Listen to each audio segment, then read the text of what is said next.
Hello, Assalamualaikum dan selamat malam.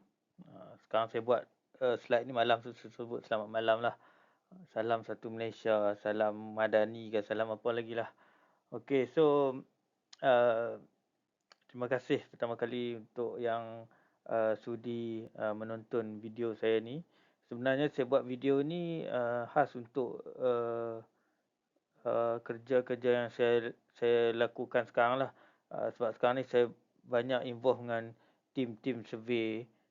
So saya tengok banyak kekurangan lah surveyor ni. So that's why saya buatkan video ringkas ni untuk diorang. Video ni pun cincai. Saya membuat pakai PowerPoint. Saya buat cepat-cepat lah sebab saya nak bagi kat diorang kan. So dalam masa sama saya terfikir, alah-alah aku buat ni aku share lah kat semua orang kan. Semoga ilmu ni bermanfaat. So tujuan video ni dibuat adalah untuk surveyor yang involved dalam projek telekomunikasi di Malaysia lah, sebab saya cakap dalam bahasa Melayu. So kalau saya buat dalam English mungkin saya boleh share satu dunia kan. Okay, so tanpa membuang masa lagi kita terus pergi kepada first slide ataupun slide pertama. Slide-slide ni pun saya buat ringkas saja. Saya lebih tumpukan kepada poin-poin penting yang selalu surveyor terlupa nak ambil dan kadang-kadang dia orang tak tahu kenapa dia orang perlu ambil benda tu lah. Dan benda ni umum. Maksud dia semua survey skop ada benda ni. So sebab kita tahu dalam projek survey ni pun ada macam-macam skop. So setiap survey tu dia punya skop berlainan, tapi yang saya buat ni adalah umum. Maksud dia hang pergi survey microwave ke, hang pergi survey RBS ke, hang pergi survey apa-apa ke, nak dikom ke apa ke, semua ada benda ni lah. Benda yang basic. Kalau tak ada, dia tak ambil, memang teruk lah. Memang survey tu memang tak tahu apa lah, jenis tak tahu apa. Okay, so sekali lagi saya minta maaf lah kalau ayat saya kurang sesuai sebab saya lebih selesa cakap macam tu lah. Okey, so ini gambar yang pertama lah. So sebenarnya sebelum ni ada gambar lain. Contoh kalau dia orang masuk site, sebelum sampai site tu dia orang kena ambil gambar jalan nak menuju ke site tu. So tapi benda tu bagi saya tak kritikal. Sebab apa? Sebab gambar jalan tu kalau dia orang terlupa nak ambil, kita boleh lagi ambil daripada Google kan. Okey, so gambar pertama sebelah kiri adalah gambar full view sesebuah pencawang telekomunikasi lah. So kalau kita tengok macam mana cara yang paling baik untuk ambil gambar ni adalah kita ambil full view. Maksud dia daripada bawah sampai atas nampak full view. Kecuali site-site tertentu yang mungkin hutan berlukar susah nak ambil, itu lain cerita lah. So kita ambil site yang standard. Bawah nampak equipment kat bawah sampai atas pucuk tower tu kan, nampak antena semua clear. So kalau site building pun seboleh-bolehnya kita ambil yang sama lah. Tapi kalau macam building tinggi ke apa semua tak boleh lah. Kita ambil gambar main entrance building tu pun sudah cukup. Yang contohnya kalau dalam town kita nak pergi ambil site tu ada dekat Kota Raya contoh. So kita ambil gambar yang menunjukkan depan Kota Raya, perkataan Kota Raya. So kalau nampak antena kat atas bumbung tu lagi bagus. Tapi kalau tak nampak tak apa. So benda ni kadang-kadang kita ada dia punya, orang cakap apa, afdal lah kan. Sebagai contoh macam saya kata tadi, kalau ambil gambar building, kalau nampak antena lebih afdal. Tapi kalau tak nampak tak ada masalah, tak haram.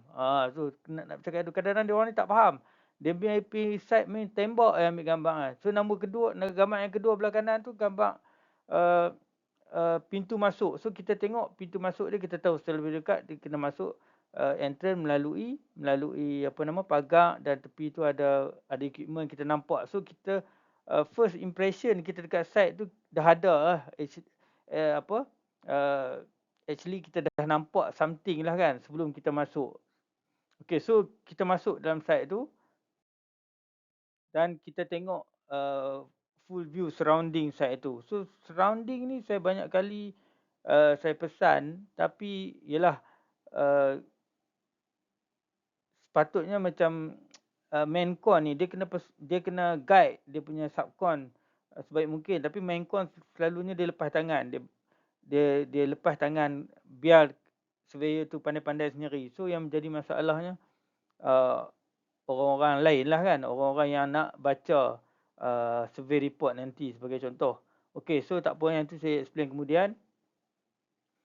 Point dia kita ambil for view surrounding ni, sebab kita nak tengok keadaan sekeliling site tu ada apa.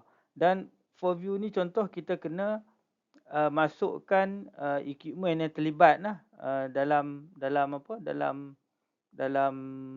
gambar ni kan. Sebagai contoh kabinet putih tu, katalah kabinet putih tu kabinet Celcom sebagai contoh.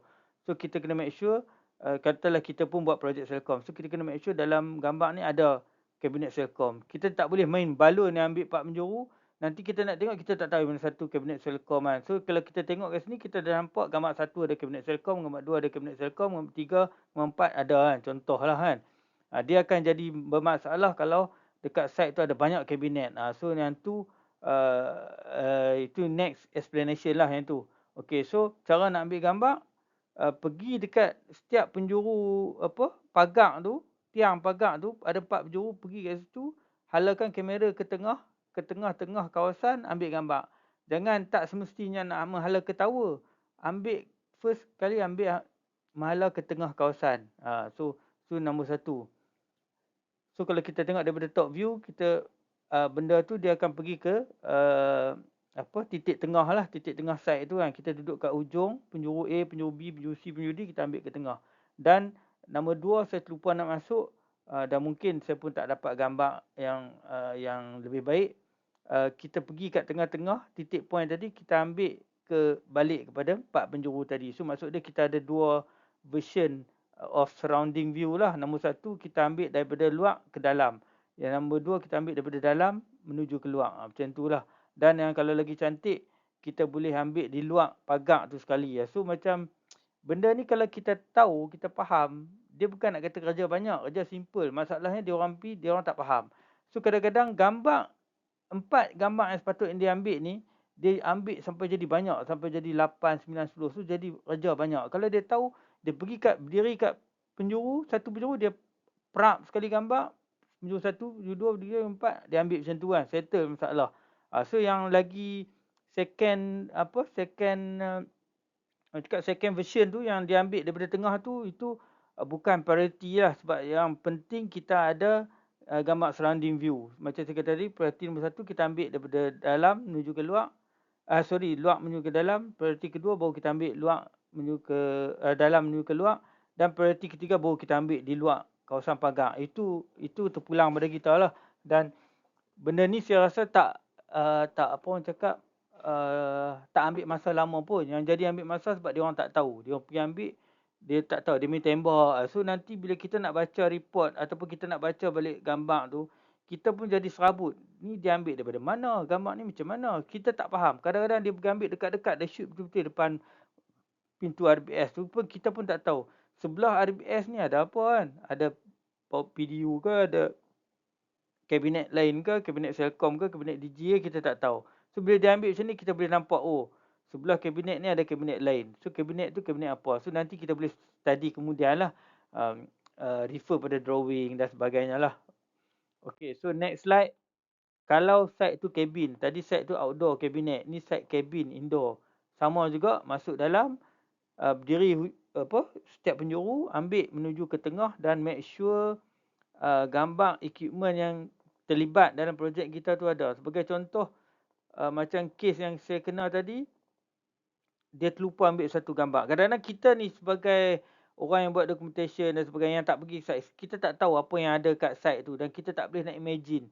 Contoh kat situ dia ambil ada 2 rectifier kan. Gambar kedua sebelah kanan atas ada 2 rectifier. Kalau dia ambil gambar shoot 1 gambar dekat rectifier, nombor 2 rectifier, kita tak tahu rectifier 1 dan 2 ni kedudukan dia macam mana. Tapi kalau dia ambil gambar macam ni, kita tahu, oh dia duduk sebelah menyebelah kan. Dan satu lagi, kalau sharing cabin dengan operator-operator lain, selalunya dia akan susun. Contoh, Celcom kat ujung, DG kat tengah, Maxis kat depan. Sebagai contoh lah, dia boleh berubah-ubah yang tu. Okay, so balik pada gambar ni, macam saya kenal tadi, kita survey site Celcom yang kita tahu ada equipment Ericsson kat situ. Dia tak bubuh gambar equipment Ericsson kat situ. So bila saya tengok surrounding ni, saya dapat tangkap lah yang depan saya ni gambar nombor 1 atas belah kiri tu yang kalau biru tu adalah equipment Ericsson. So saya boleh saya boleh query balik dengan dia kenapa uh, full view cabinet ni tak ada. Gambar full view cabinet ni tak ada. Aku ada gambar macam ni. So aku tak tahu apa ada isi dalam apa semua. So okey, dia kata okey. So dia kena revisit dan dia kena ambil. So that's why macam saya kata tadi, kalau surveyor tu tak ada ilmu, dia memang tak tahu apa. Dia masuk dalam, dia ambil part penjuru, dia belah macam tu kan. Contohlah kan. So dia kena tahu, dia kena ada ilmu. Apa yang dia ambil tu, dia kena tahu kenapa dia ambil benda tu. Dan apa ada dalam tu dan apa function benda tu. So semua kena tahu. Kalau nak sembang memang betul secara teknikal memang banyak lagi lah benda kan. So saya dah just nak beritahu secara ringkas je. Dan yang penting adalah bertanya. Yang masalah utama dia tak bertanya. Dia ambil gambar, dia balik macam tu kan. Kalau tak tahu bertanya, bang, Ericsson punya equipment macam mana? Macam tu kan. Dalam tu ada apa? Yang ni benda apa function ni? InsyaAllah saya boleh explain. Saya takkan nak, kadang-kadang saya terpaksa ajar juga. Saya kata, kau pergi sini, ambil tu, tengok ni. Kalau kita menyuruh je tu, kadang-kadang orang dia tak suka, dia tak selesa macam tu. Dia macam cepat nak naik angin lah kononnya. Tapi sebab hang banggang, aku kena beritahu lah kan. Sebab nanti kalau hang tak ambil info, hang tak ambil gambar tu, akan menyusahkan aku balik. So that's why aku suruh. Tapi saya cuba elakkan benda tu. Saya macam kalau boleh, lantak engkau lah kau nak ambil gambar apa pun, aku submit. Saya punya style sampai ke tahap, saya malas nak cari gaduh dengan orang. Kau bagi aku gambar, aku buat report, aku submit. Kalau kena reject, aku cakap, ini surveyor yang ambil. Bukan aku punya kerja. Aku, kalau diorang cakap, kenapa kau tak beritahu kat surveyor? Itu bukan tugas aku. Aku dibayar untuk buat report. Bukan tugas aku untuk mengajak surveyor. Aku buat kelas malam-malam, tak ada sekok pun surveyor yang masuk nak belajar kan. Contoh. So kalau nak aku ajak surveyor, kira harga lain lah. Bayar harga lain lah. Bayar harga sebagai seorang cikgu pula lah. Ini aku buat kerja sebagai seorang penulis report. Sebagai contoh kan.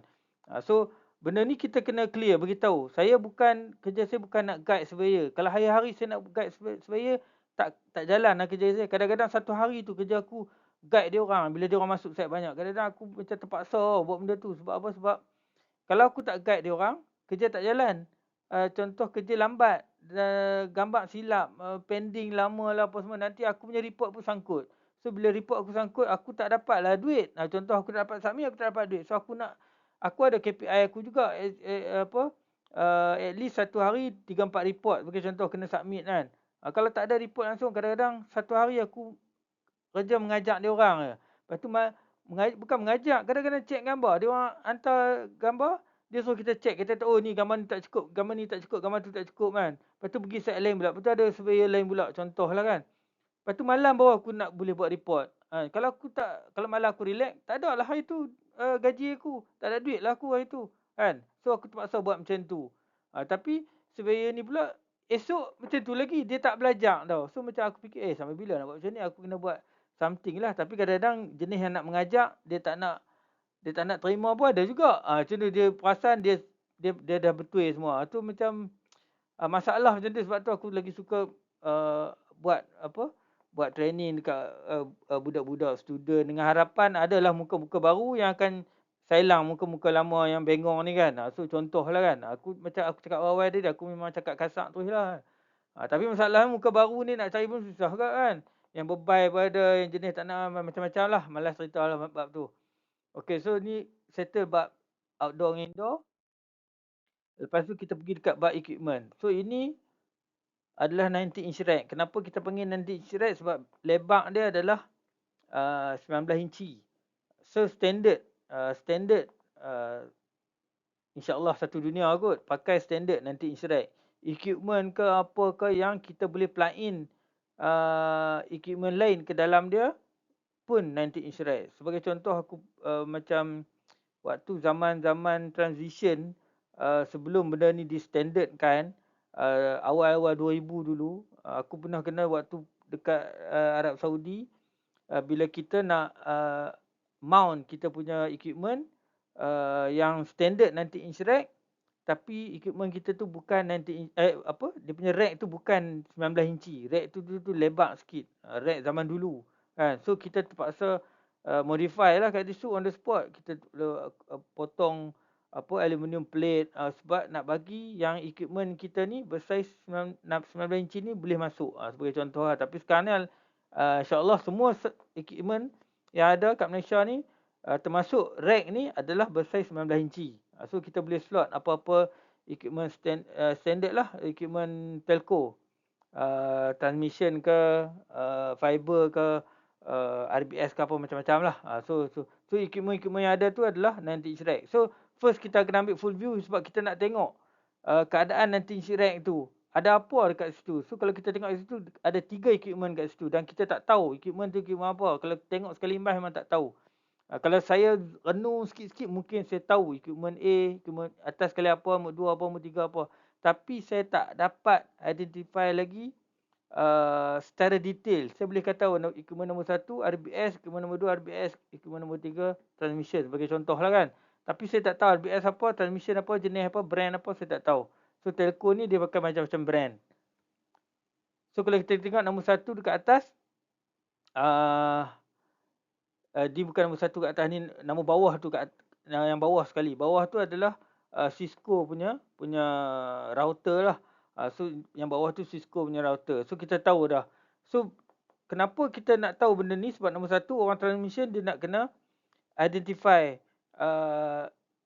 equipment apa yang ada dekat site tu. So dari situ dia boleh buat, dia akan study lah untuk dia buat upgrade ke apa, nak tukar equipment ke apa. Nombor 1 dia ada Cisco punya router. Tapi kita tak tahu Cisco punya router ni dia carry apa kan. Kita tak tahu. So kita kena zoom in label yang ada kat situ. Baru kita boleh tahu apa. Contoh sini dia ada ID kat situ lah. 30301. So kita tahu. Kita refer kat database. 30301 ni carry data daripada mana lah kan. Traffic daripada mana dan sekian. Okay, dari situ kita boleh buat study lah. Nak upgrade ke apa kan. So sama jugalah dengan dua equipment yang kat atas tu, kita akan buat benda yang sama. Kita tengok dia punya ID lah.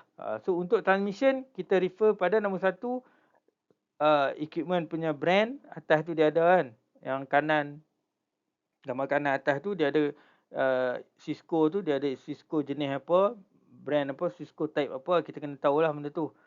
Macam kita tengok ni mungkin kita tahulah. Macam saya tengok ni saya tahulah ini Cisco apa, ASR 320 ke apa kan, saya tahulah kan. Tapi kalau benda Cisco yang macam lain yang saya tak pernah tengok, saya perlukan dia zoom. Sebab saya nak tengok dia punya type apa. Lepas tu saya nak tengok dia punya ID apa. Sebab saya nak tahu dia carry apalah. Okay. So ini Cisco. Itu dia punya apa orang cakap, dia punya ID lah. Dan yang kedua kita ada, selain daripada transmission, kita ada juga RBS yang dekat apa orang cakap, dekat rack ni lah. So RBS yang atas sekali tu, kita nak tahu RBS apa, jenis apa. Contoh kat sini kita nampak 6630. So kita tahulah ini RBS type 6630. Macam site ni saya ambil site kita nak decom, kita nak dismantle. So kita tak perlu, kadang-kadang decom ni simple je dia punya job, tapi fail juga dia orang ni kan. Untuk decom ni kita just ambil full view equipment tu dan kita nak tahu dia punya type RBS BBU tu kan, type apa, baseband unit tu dia type apa. So kita tahu 6630. Tapi kalau kita pergi projek lain, projek upgrade dan sebagainya, dia nak hang zoom satu-satu port tu sebab dia nak tahu RBS ni carry apa, carry 900 ke, carry 800 ke, carry 3G ke, 4G ke apa, dia nak tahu kan. So hang kena zoom. So kalau macam ni memang kita tak nampak. Kadang-kadang kita bukan dia nak suruh kita zoom, tapi kita nak apa, orang yang buat report dan sebagainya ni dia nak study lebih. Dia sebab kita nak kena imagine lebih. Kita nak tahu RBS ni, bila kita tahu RBS ni walaupun benda tu tak wajib, tapi kita nak tahu RBS ni carry apa, carry 2G, 3G. Kalau macam satu RBS ya, okay fine. Kan kita tengok kat sini, kat site ni ada 3G, ada 800 dengan 20C. Oh semua masuk RBS ni. Okay settle. Kita tengok kat port tu ada berapa? 1 2 3 4 5 6. Okay.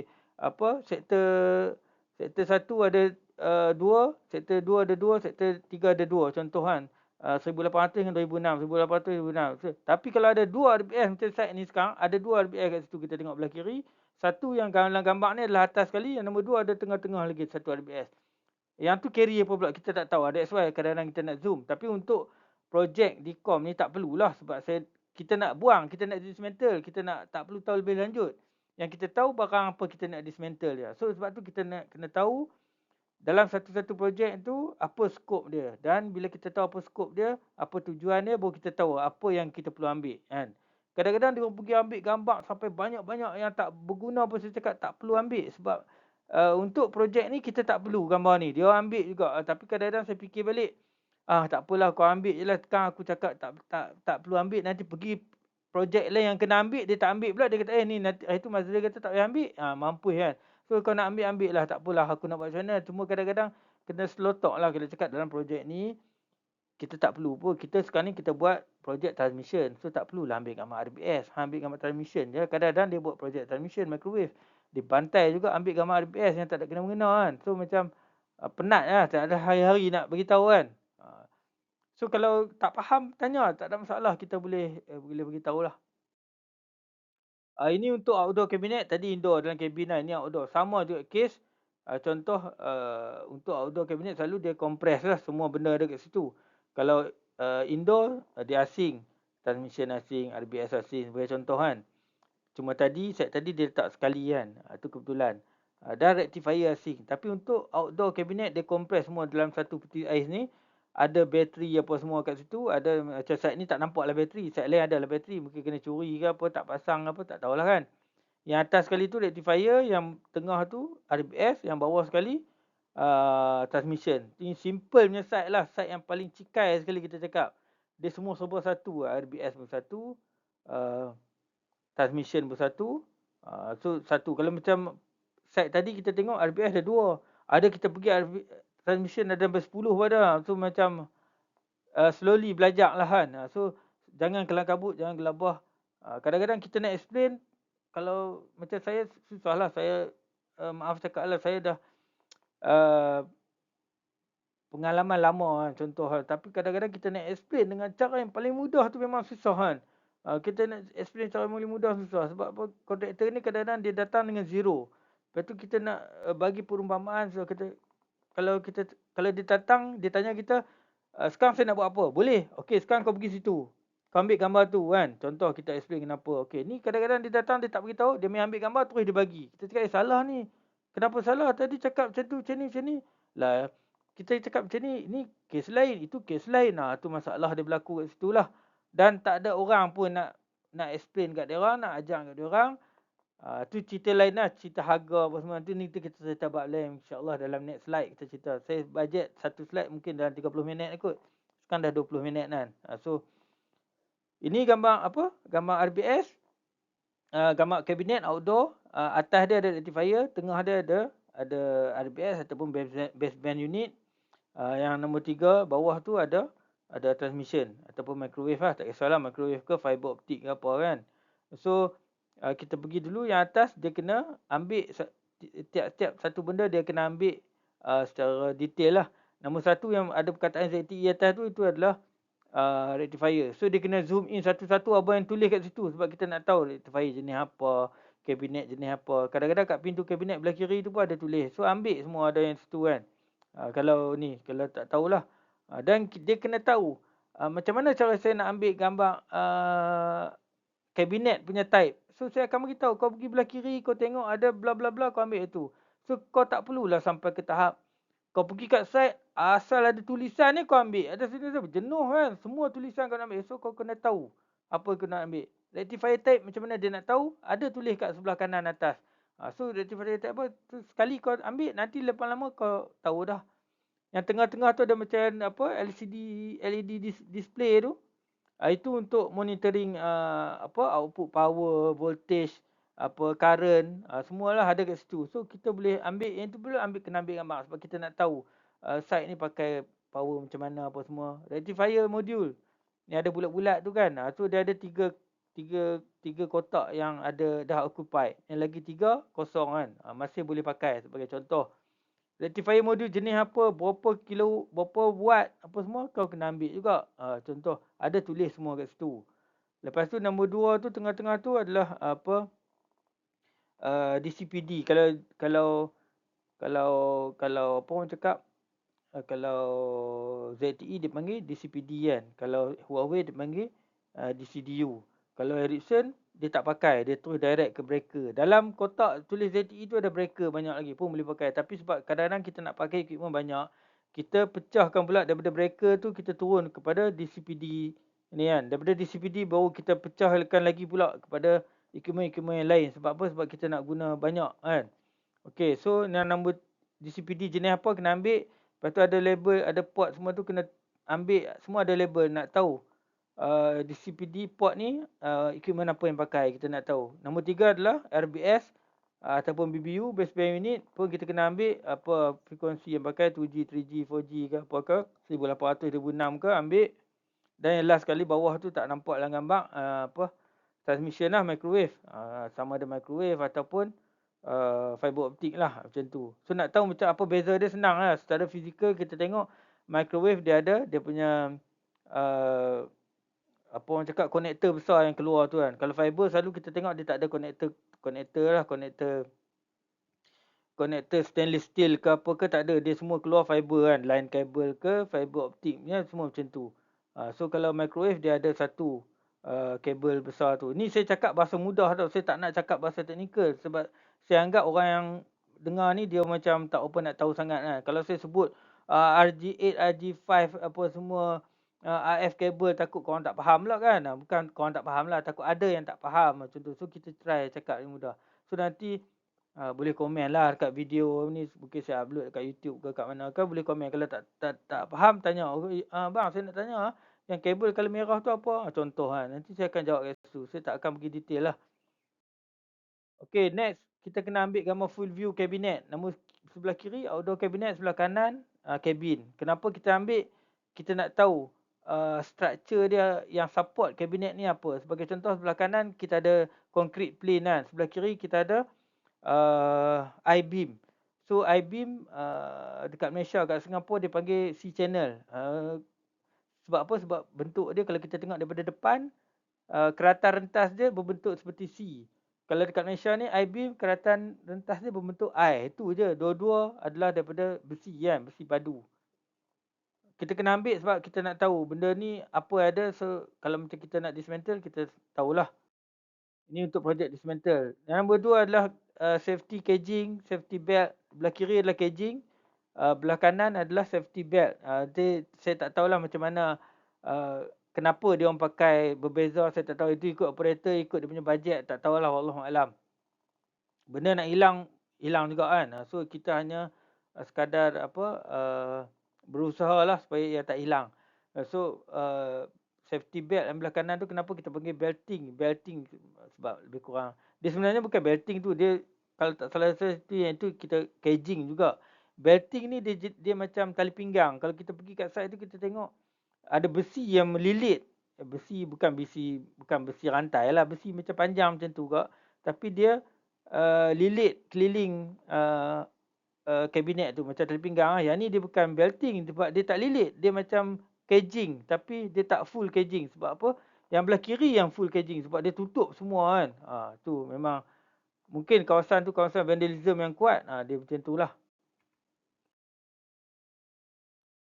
Seterusnya apa nama kabel route ataupun perjalanan kabel daripada RBS tu sendiri, dia pergi ke naik sampai ke atas lah. So kita kena ambil lah macam kiri tu adalah RBS, dia keluar kabel naik, dia keluar ikut inlet, ikut lubang, dia lalu kabel ladder dan sebagainya, dan dia keluar daripada kabin, lepas tu dia naik sampai ke atas tower. So kita kena ambil sebab kita nak tahu dia punya laluan kat mana. Sebab kadang-kadang kat site macam site ni banyak. Yang mana tu DG, mana tu Celcom, mana tu mobile, Maxi, kita tak tahu. So kita kena ambil gambar lah DG lalu ikut mana. So nanti kalau kita nak upgrade ataupun kalau kita nak dismantle, kita senang, kita nak buka yang mana kita tahu. So ambil gambar cable route ni dia ada dua function lah. Orang cakap menjelam sambil minum air. Satu, kita ambil gambar cable route. Nombor 2, kita ambil gambar apa orang cakap, gambar cable ladder. So maksud dia kalau kita pandai ambil gambar, ada dua benda dalam satu gambar. So kita dah save masa lah.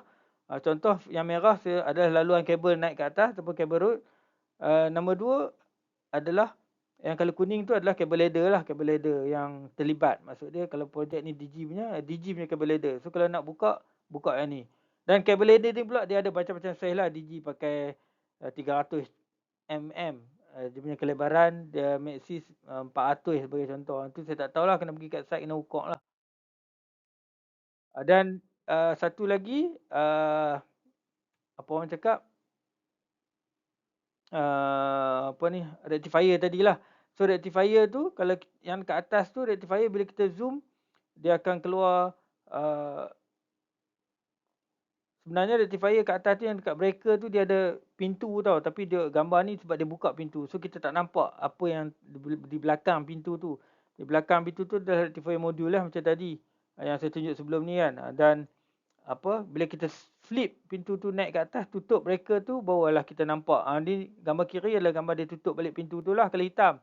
Kalau dia buka pintu tu ke bawah, dia akan tutup lah kan. Rectifier modul tu. Monitor tu CSU kita panggil, dan dia punya brand rectifier ni Delta sebagai contoh. Dan last sekali adalah bateri lah. Bateri dekat bawah kita kena zoom juga berapa saiz bateri tu. Rectifier kat atas tu pun, breaker kat atas tu pun kita kena zoom sebab kita nak tahu kalau kita nak tambah equipment, rectifier kita, mana yang available, yang belum digunakan, kita boleh pakai reuse. Kalau semua telah dipakai, kalau ada ruang, mungkin kita boleh masuk breaker baru. Tapi kalau semua penuh, semua pakai, tak ada ruang, mungkin kita kena tambah macam tadilah di CPD10 ke apa kan, untuk supply DC ke equipment kita. Dan yang bawah sekali adalah bateri. Bateri pun kita kena zoom. Bateri ni pun kena tahu cara nak kira dia. So sebagai contoh kat dalam gambar ni, bateri ni kita 4 biji tu mewakili satu bank bateri. Ada bateri yang satu bank sebiji, ada juga. Tu bergantung pada susunan dia lah. So standard dalam telco ni, kalau dekat rak tu, satu rak tu mewakili satu bank lah. Walaupun dia ada 4 biji, dia adalah satu bank bateri. So makna dia di connection dia secara selari lah kan. Bukan sesiri, dia selari. Maksud dia 4 biji tu mewakili satu bank. Dan satu biji bateri tu berapa dia punya power consumption sebagai contoh. Berapa dia punya current, amp per hour, berapa dia boleh supply dalam masa berapa amp per hour lah, dalam berapa jam kan. So dia boleh cover site ni. Kalau macam ada power failure, bateri tu dia boleh cover. Saya bukan expert dalam bab power, so saya tak tahu nak explain lebih-lebih. Cuma yang saya beritahu, kau kena ambil berapa berapa bateri tu punya amp per hour. Lepas tu bateri tu type apa, dia ada voltage dia berapa, 12 volt ke 48 volt ke, dia punya amp per hour berapa, 100 amp per hour, 200 amp, 150. Macam rectifier tadi juga, rectifier modul tu dia ada 1500, dia ada 2000 kilowatt, dia ada 3000 dia ada 3000 watt, dia ada 2000 watt, 1500 watt dan sebagainya lah. So semua ada dekat situ. Cuma kau zoom, kau ambil benda yang nampak putih bawah kuning tu label oleh DG lah. Kau ambil je gambar yang putih tu, dia ada semua definition, dia ada kat situ. Brand apa, berapa amp per hour, berapa watt saya tak ada kot. Berapa voltage dia, ambil situ. Breaker tadi saya dah cerita. Ni contoh dia lah, kau kena zoom. So saya rasa itu je, dah cukup 30, terlebih 33 minit, minta maaf. Saya punya had adalah 30 minit aja. InsyaAllah kita bertemu lagi di next slide, next video. Next video saya akan cerita pasal top pula. Maksud dia tadi ground dekat bawah. So lepas ni kita cerita atas tower pula. Apa ada atas tower, macam mana nak ambil dan sebagainya lah. So insyaAllah semoga bermanfaat ilmu yang saya share ni. Kalau ada apa-apa komen untuk penambahbaikan, boleh komen lah kat Facebook ke, dekat mana-mana, kat PM, WhatsApp ke apa ke. Saya letak nombor telefon. Nak suruh saya buat report ke apa-apa kan, nak suruh saya pergi training ke apa-apa, boleh insyaAllah. Okey, sekian. Assalamualaikum. Selamat malam.